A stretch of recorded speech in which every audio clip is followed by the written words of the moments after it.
प्रणाम, नमस्कार। बहुत स्वागत है आपका उस कार्यक्रम में जिसका नाम है हे प्रभु आनंददाता। निरंतर आपकी ऊर्जावान और बड़ी ज़बरदस्त रिएक्शंस हमको मिल रही हैं। एक बार फिर आपसे वही अनुरोध 7009694440 हमारा व्हाट्सएप नंबर है। इस पर अपनी रिएक्शंस हमको ज़रूर भेजिए। आज हम जिस विषय पर बात कर रहे हैं ये विनय साकल्य साहब हैं हरदा से। बहुत ही गहरा प्रश्न है इनका कहना है कि मैं 35 वर्ष का हूँ, मेरा पुत्र जो है वो 12 वर्ष का है और मेरे जो पिता हैं वो करीब करीब 60 वर्ष के हैं।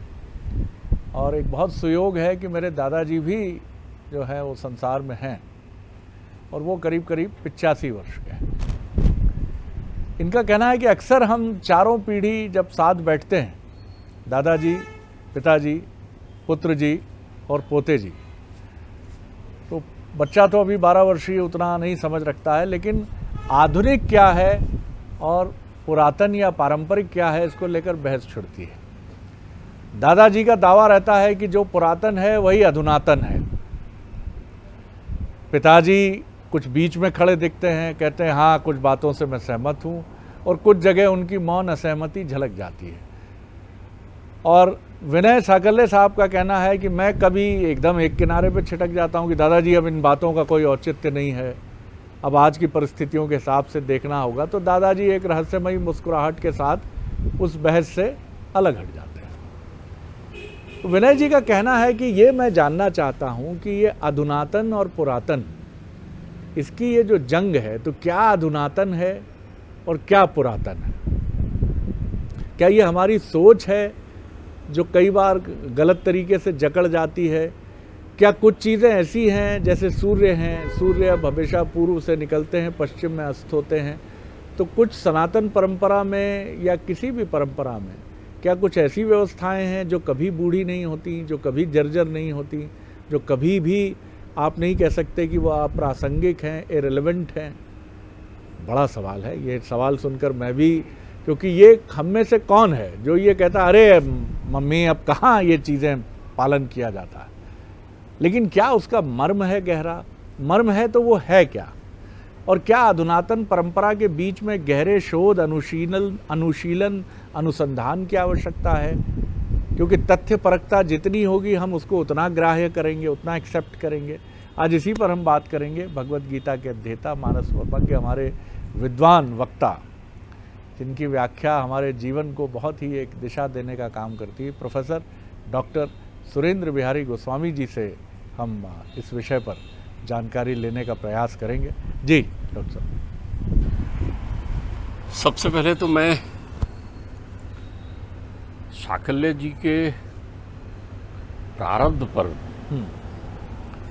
उन्हें साधुवाद देता हूँ।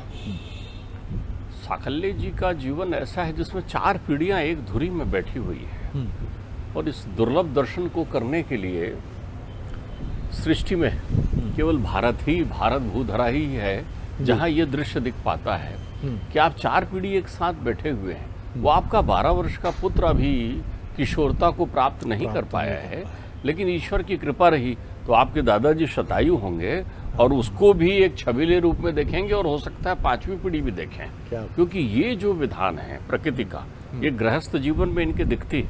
और कितनी अच्छी बात दिखती है कि ये लोग एक साथ बैठकर चर्चा चिंतन करते हैं। ये मुझे भी बहुत अच्छा। मेरे पिताश्री कहते हैं जी। मेरे पिताश्री की एक बड़ी अच्छी प्रसिद्ध उक्ति रहती थी कि मैं तो एक वाद्य यंत्र की तरह हूँ, आप जैसा उसे छेड़ोगे वैसा वो बजने लगेगा, तो आप छेड़िए उसको, तो जितना छेड़ें। तो आज उस परिपाटी में साकल्य जी ने मुझे बहुत अच्छा छेड़ा है, उनका सरगम बहुत अच्छा लग रहा है। तो पहले तो मेरे अंतर्मन में चूंकि आनंद उमड़ा इस बात को लेकर कि 4 पीढ़ी जिस परिवार में हूँ वो घर तो मंदिर है ही है। वाह। और आप 4 पीढ़ी बैठकर यदि चर्चा चिंतन कर रहे हैं तो वहां पर अध्यात्म नृत्य कर रहा है, विरोधाभास से कुछ अंतर नहीं पड़ता। देखिए, मतैक्य हो जाना अद्वैत हो जाना है, तो अद्वैत तो आपके आप अंतर्चित्त में है, पीढ़ियां आपके साथ बैठी है, तो आपसे ज्यादा अद्वैत कौन है? जिस घर में माता पिता, दादा दादी, परदादा इत्यादि इत्यादि एक साथ विद्यमान है, वो घर तो सारी समस्याओं के समाधान का सूत्र हो सकता है, मेरा अपना ये मानना है। अब उन्होंने जो पूछा है कि पुरातन और आधुनिक प्रक्रियाओं पर वो चिंतन कर रहे हैं, तो सबसे पहले एक निश्चित शब्द में आप ध्यान रख लीजिए, आधुनिक कुछ नहीं होता। आपका ये भ्रम है कि आप आधुनिक आधुनिक कहते हैं। ध्यान रखिए, जहाँ पर स्वतंत्रता और अनुशासन है उसे हम पुरातन नाम दे देते हैं, और जहाँ पर स्वच्छंदता है उसे हम आधुनिकता का नाम दे देते हैं। अर्थात जहाँ हमारी मति जो है सुमति से हटकर कुमति की ओर चली जाती है, जहाँ हम संग से कुसंग करना चाहते हैं, तो उसके परिप्रेक्ष्य में हम जो तर्क देते हैं वो आधुनिकता का देते हैं। आधुनिक क्या होता है? क्या मनुष्य पहले सींग लेकर पैदा होता था? अब नहीं होता है। क्या मनुष्य की आंखें अपनी जगह से हिल गई है क्या? क्या मनुष्य के सांस लेने का ढंग बंद हो गया है क्या? क्या मनुष्य के आहार लेने का ढंग बंद हो गया है क्या? आधुनिक या पुरातन कुछ नहीं होता। परिवर्तित केवल आपकी बुद्धि क्षमता पर होता है। बुद्धि के धरातल पर परिवर्तन होने से परिवेश आपको पुरातन और आधुनिकता में ले जाता है। बहुत अच्छी। जो कुछ भी परिवर्तन होता है वो आपकी बुद्धि के धरातल में होता है। अब आप स्वच्छंद हो गए, आप उनको आपको वो सब बंधन लगने लगे जिसमें कहा सत्यभाषी रहिए, झूठ मत बोलिए, वस्त्राभूषण अच्छे से पहनिए, बातचीत करने का तरीका रखिए, आहार विचार व्यवहार पर ध्यान दीजिए। अब आप जब तक वो सब कर पा रहे हैं तब तक तो आपको पुरातन अच्छा लग रहा है। आपने मान लिया वो पुरातन था, और जैसे ही आप अपनी मनमर्जी का काम करने लगे, आपने एक ओढ़ा ओढ़ लिया जिसे आधुनिक कहते हैं। वो ओढ़ा है, यथार्थ कुछ नहीं है। युग जो है वो केवल आपकी मन स्थिति के कारण बदलता है। मैंने आपको पहले भी युगों का चर्चा करते हुए कहा है कि कोई ऐसी महाप्रलय की स्थितियां नहीं विद्यमान होना है। आप परिकल्पना मत करिए, नित्य प्रलय की व्याख्या है। पैदा हुआ है, खत्म हो जाएंगे, मर जाएंगे। प्रकृति प्रकोप आएंगे, 100 वर्षों तक के अनावृष्टि अतिवृष्टि की स्थिति होगी, प्रकृति अपना संतुलन बनाएगी। लेकिन ऐसा कोई युग नहीं आने वाला है कि पूरी पृथ्वी एक साथ नष्ट हो जाए और नए सिरे से कोई प्रक्रियाएं उत्पन्न हो। अगर ये युग आधुनिक होता तो इसके दुख और पीड़ा की कहानी आज से 1000 और लाख वर्ष पहले वर्णित नहीं होती। इस युग में विचारों में विषमता रहेगी, विचार विषयी हो जाएंगे, और इस युग के प्राणी दिनों दिन दुख और पीड़ा की ओर अग्रसित होते चले जाएंगे। आप नित्य प्रति दुख और पीड़ा की ओर चले जा रहे हैं। दादाजी जो कह रहे हैं वो शरीर नहीं आत्मज्ञान के बारे में कह रहे हैं। ध्यान रखिएगा, वो पीढ़ी के हैं जिन्होंने ब्रह्म के स्वरूप को जाना है। वो जानते हैं संसार नश्वर है, उनके पास अनुभव की थाती है। वो आपको जब सज धज कर जाते देखते हैं तो मुस्कुराते होंगे, पहन ले, ये कपड़ा पहनता है, पहन ले। उन्हें मालूम है कि ये जब उम्र के सोपान पर बढ़ेगा तो इसे मालूम चलेगा कि व्यक्ति का व्यक्तित्व वस्त्रों से नहीं होता, व्यक्ति का व्यक्तित्व विचारों से होता है। लेकिन वस्त्र का आपके विचारों पर प्रभाव जरूर पड़ता है। इसलिए तो हमारे यहाँ आप देखिए, हमारे यहाँ वस्त्र आभूषण भी सुनिश्चित हैं कि जब आप पूजा करने बैठेंगे तो कैसे वस्त्र पहनेंगे, जब आपके घर में परमात्मा का चिंतन होगा तो कैसे वस्त्र पहनेंगे, जब आप रसोई घर में रहेंगे तो कैसे वस्त्र पहनेंगे, जब आप शयन की मुद्रा में जाएंगे तो कैसे वस्त्र पहनेंगे, जब आप अतिथि या आतिथ्य को स्वीकार करने के लिए जाएंगे लोगों के बीच तब कैसे वस्त्र पहनेंगे। ये क्यों? ताकि बहिरंग में आपको भास बना रहे और आपकी बुद्धि उनके अनुकूल सावधान रहे कि सावधान, मैंने अभी सर में पगड़ी बांध रखी है, सावधान, मैं वस्त्राभूषण में हूँ, मतलब मैं कहीं ऐसे गरिमापूर्ण समारोह में आया हुआ हूँ जहाँ मुझे ध्यान रखना है। तब तो आप सावधान रहते हैं। किसी के यहाँ शादी विवाह हो रहा हो और किसी ने कपड़े ना बदले हों तो सब बोलने पहुँच जाएंगे, कपड़े ना बदले हो मतलब सुंदर वस्त्राभूषण, अरे आपने कपड़े नहीं बदले, बारात आने वाली है, देखिए कैसे क्यों रहे। तो वो क्यों? ताकि आप एक भास तंत्र, एक माया के संसार में पहुँच जाएं। तो आधुनिकता कुछ नहीं होती। काल तो कभी भी जो है अपरिवर्तित रहता ही नहीं ना, वो तो हर पल परिवर्तित होता है। यदि एक व्यक्ति 80 वर्ष का है तो 80 वर्ष के हर क्षण में काल ने उसको बदला है। काल के प्रभाव से आपका शरीर बदलता है, काल के प्रभाव से आपके विचार बदलते हैं। तो जैसे जैसे विचार बदलते हैं वैसे वैसे आप युग की परिकल्पना करने लगते हैं। इनने तो अपने प्रश्न का उत्तर स्वयं दिया है कि सूर्य उदय होता है तो आज तक पूरब से उदय होता है ना, वो तो नहीं बदला। आप प्रकृति को देख लें, क्या प्रकृति बदलती है क्या? उसका उत्तर होगा हाँ बदलती है। तो प्रकृति से बना ये शरीर भी बदलता है। जो विचार आपके बालपन में थे वो विचार किशोर अवस्था में नहीं। जो वो 12 साल का बच्चा बैठकर आपको आज सुन रहा है उसके वो विचार स्मृति में रहेंगे, लेकिन तब उसकी सोच बदल चुकी होगी। लेकिन तब वो कहेगा मेरे दादाजी ऐसे कहते थे। अब रहा पिताजी का, तो पिताजी जब तीसरी पीढ़ी के बीच बैठे होते हैं तो चूंकि उन्होंने जीवन भर अपनी विद्वता अपने पिताश्री को नहीं दिखाई है ना, अब उनको लग रहा है कि मैं भी तो प्रौढ़ा गया हूँ, तो वो आनंद लेने के लिए वो छिड़ते हैं। पिताश्री जानते हैं कि आपके प्रपितामह ही जो बात कह रहे हैं वो परम सत्य है, सार है। उसके व्यक्तिकरण का तरीका बदल जाता है जी, उसकी अभिव्यक्ति बदल जाती है। ध्यान रखिएगा, जो बाहर का परिवेश है वो आपके आचरण और व्यवहार को निर्धारित करता है। बाहर का परिवेश ही युग है। बाहर का परिवेश जैसा होता है उस युग में आप पहुंच जाते हैं। जैसे किसी के घर में आप पहुंचते हैं, पूजा पाठ, शांति, बड़ा आनंद लो। अरे भाई, आपके घर में आया तो ऐसा लगा कि जैसे हम तो सतयुग में पहुंच गए हैं।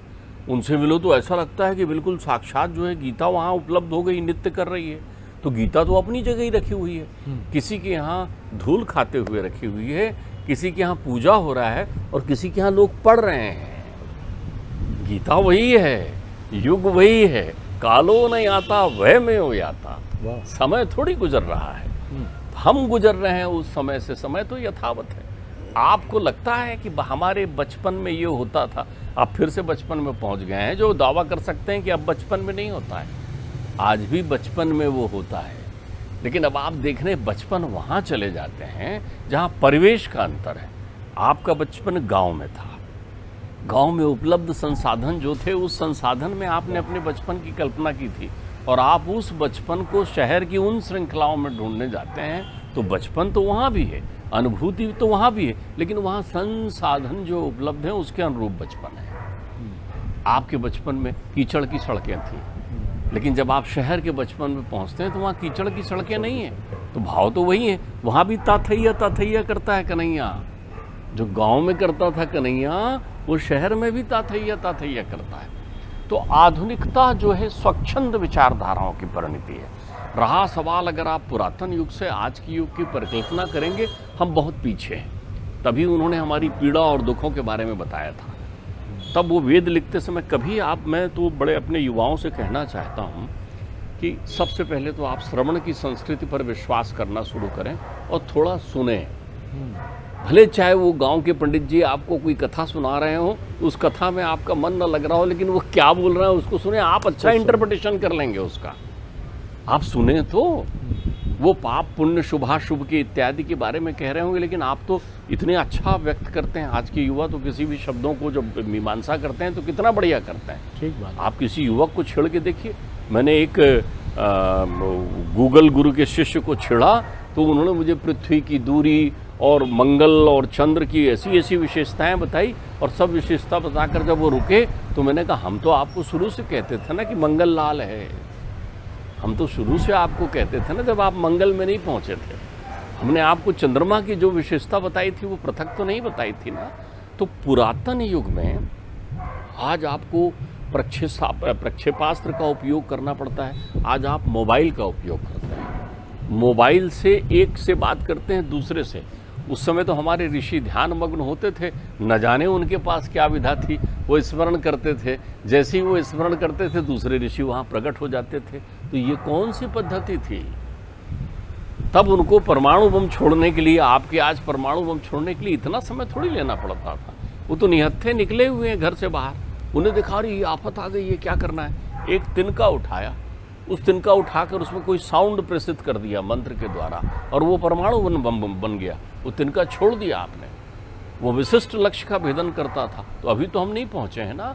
अभी आपने जो है ये कल्पना की है, आप मैं देखता हूँ वो ड्रोन बनाए हैं आपने, जो कहीं बटन दबाकर ड्रोन चलता है, मानव रहित बनाते हैं। उस समय तो मानव बैठता भी था तो पायलट नहीं था, इंजन नहीं था, ऑयल पेट्रोल की समस्या नहीं थी। अब आप ये ना कहना कि ये तो काल्पनिक कथा थी, ये यथार्थ जीवन में प्रमाणित हो चुके तथ्य हैं।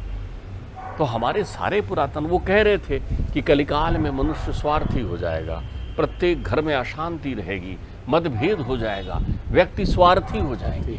तो उन्होंने इसको देखा था।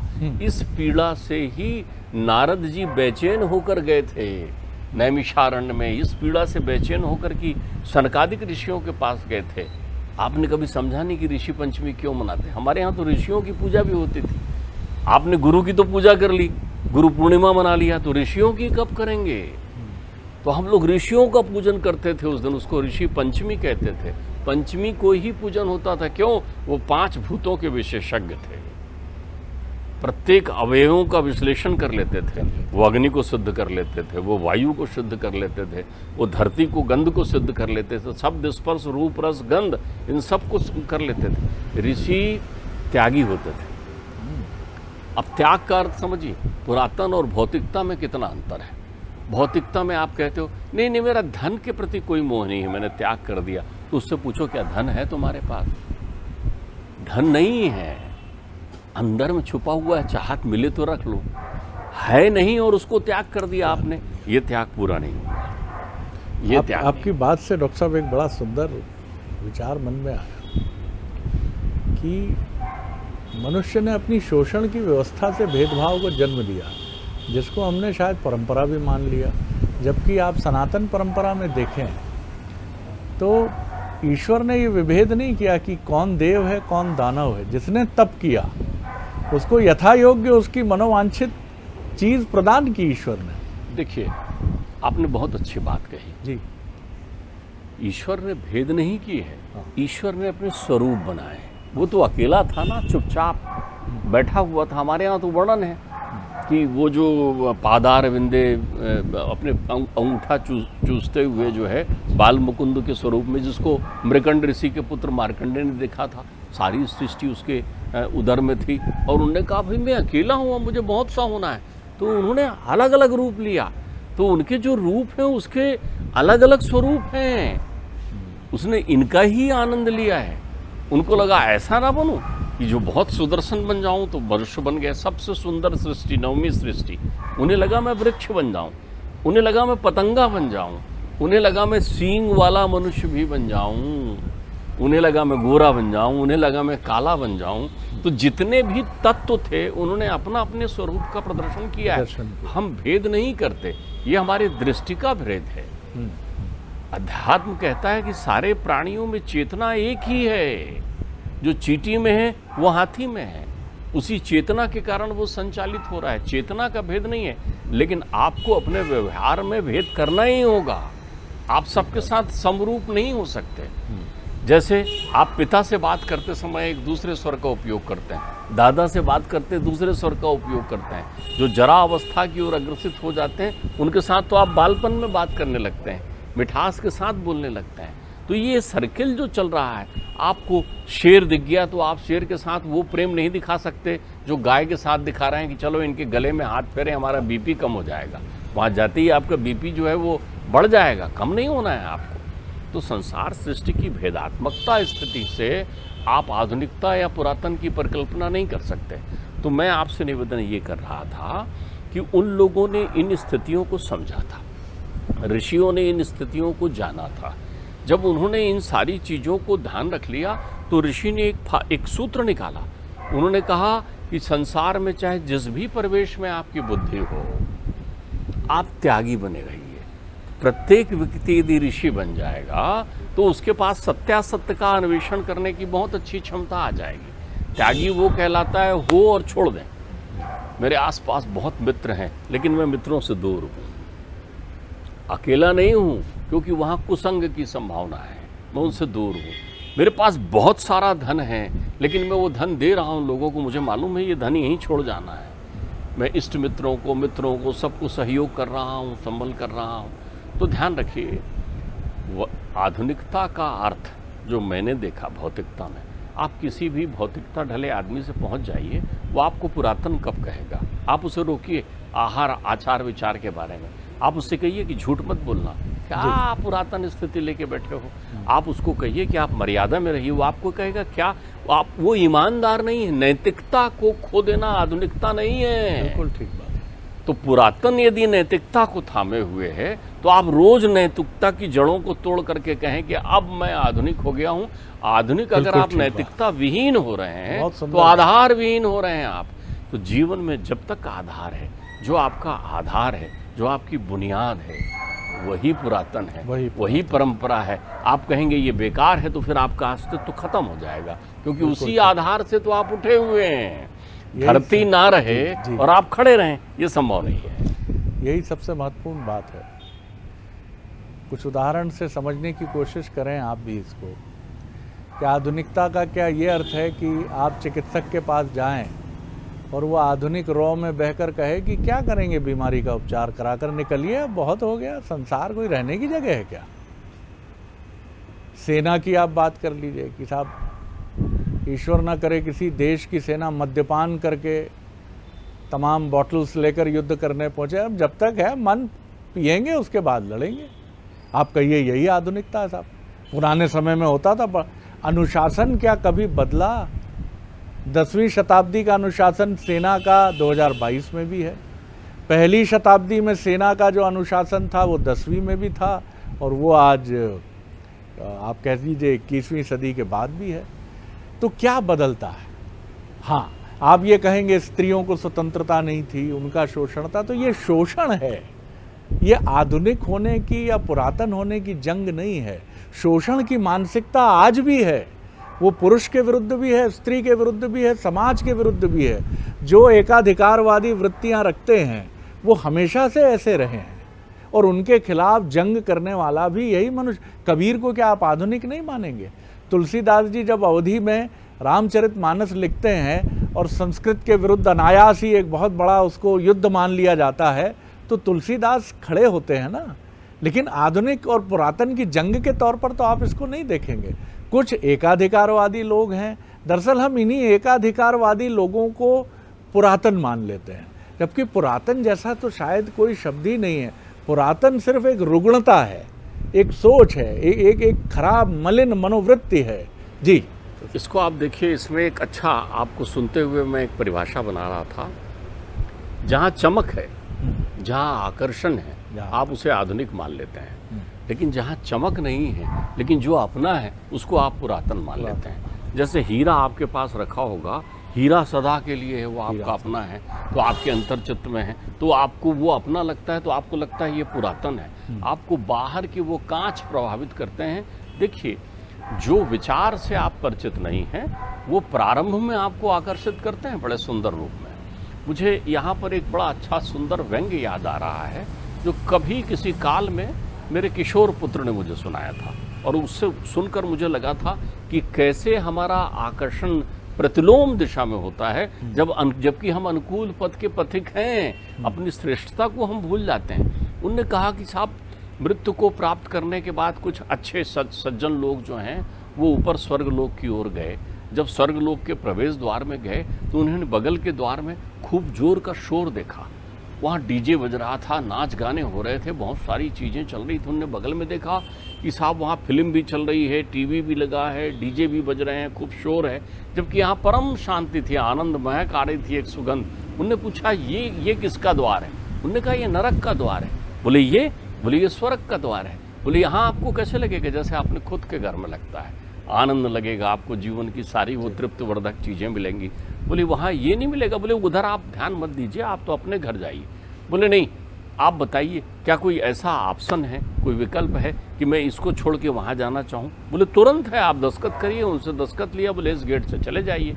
जैसे ही वो गेट में घुसते ही वो जो संगीत का शोर था, जो चारों तरफ पार्टियां थी, वो सब बंद हो गई और एक बड़ा सा काला सा आदमी आया। बोले सुनो, विज्ञापन का समय समाप्त हुआ, अब चलो अपने अपने जगह, और जाके तेल के कढ़ाई में डाल दिया।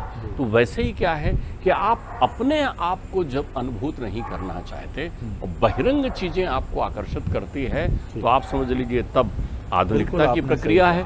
युग में कोई परिवर्तन नहीं होता, परिवर्तन आपके विचारों में है। और बहुत सुंदर उदाहरण मुझे आपकी बात से याद आया।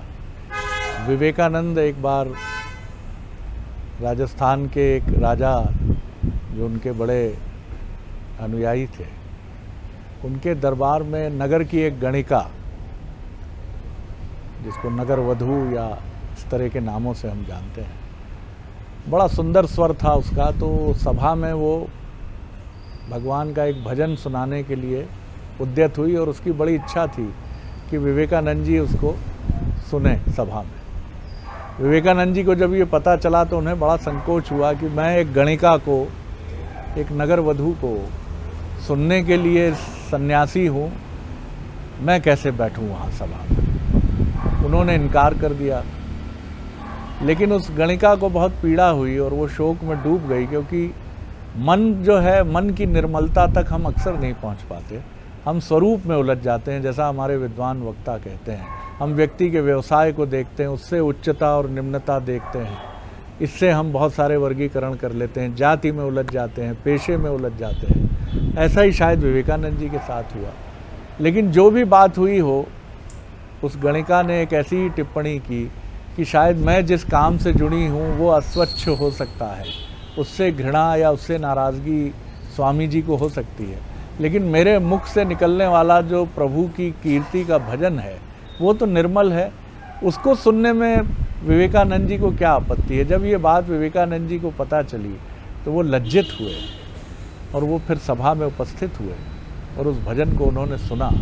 दरअसल हमारा पूर्वग्रह पुरातन है। हमारी पूर्वग्रही जो सोच है, प्रेजुडिस की स्त्री को बाहर नहीं जाना चाहिए, ये ऐसा नहीं होना चाहिए, ये पूर्वग्रह जो हैं ये पुरातन है। जबकि सम्मान को क्या आप पुरातन कहेंगे, गरिमा को क्या आप पुरातन कहेंगे। कोई भी ये चाहेगा कि उम्र का अंतर समाप्त हो जाए, बड़े छोटे दोनों एक जैसे ही रहे बिल्कुल मित्रवत, पुत्र और पिता और दादा तक रहते हैं। लेकिन मित्रवत रहने का अर्थ ये नहीं है कि एक दूसरे को तमाचा मार दिया जाए, एक दूसरे के कपड़े फाड़ दिए जाएं। ये असभ्यता है, ये अमर्यादित होना है। तो इसको समझना, ये बारीक अंतर समझना बहुत आवश्यक है कि आधुनिक और पुरातन कुछ रिश्ते बदलते हैं नहीं, जो हीरे का एक विज्ञापन है। तो दुनिया में आने के जो कुछ मूलभूत नियम हैं मनुष्य के, वो आरंभ से लेकर अंत तक एक ही जैसे रहेंगे और वो सदैव आधुनिक है। हमारे पूर्वग्रह ने कई चीज़ों को पुरातन बना दिया है और इस बहस में हम उलझकर खामखा आनंदित होते हैं। एक मनोवैज्ञानिक के अपने कपड़े फाड़कर निर्वस्त्र होकर हम कहते हैं जैसे चाहूँ वैसे रहूँगा, मेरी मर्जी, मुझे जैसे रहना पसंद है मैं वैसे रहता हूँ। सर, ये जिद है, ये पूर्वग्रह है, ये एक अंधी दौड़ है। इससे बाहर निकलिए, आनंद से भरिए, ध्यान में डूबिए और अपनी मुक्ति के लिए भी तैयार रहिए और संसार में निमग्न होकर रहिए। आनंद आ गया गोस्वामी जी। अगले एपिसोड में एक और विषय लेकर उपस्थित होंगे। प्रणाम, नमस्कार।